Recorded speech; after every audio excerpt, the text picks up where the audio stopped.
Frédéric Escoffier, pépiniériste à Cheval Blanc dans le Vaucluse.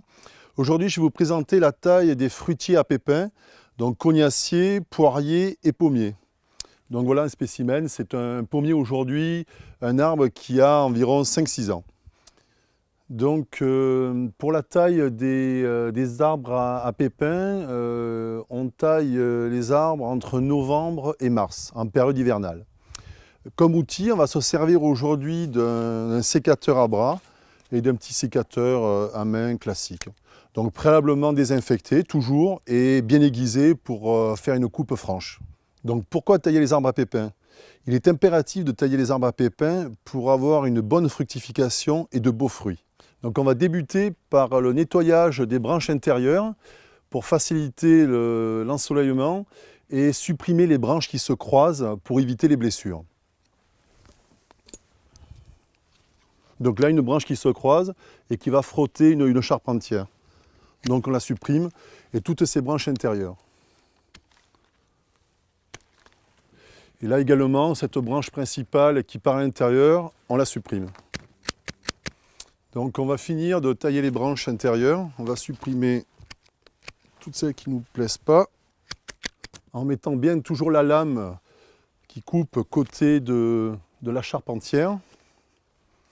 Et donc là maintenant on va procéder aux branches supérieures en supprimant toujours ces branches qui vont à l'intérieur. Et donc comme ça, ici.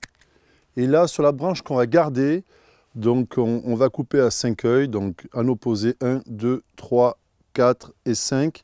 Et on coupe toujours en biseau à l'opposé de l'œil pour éviter que l'eau reste sur le bois, pour éviter tout ce qui est maladie et champignons.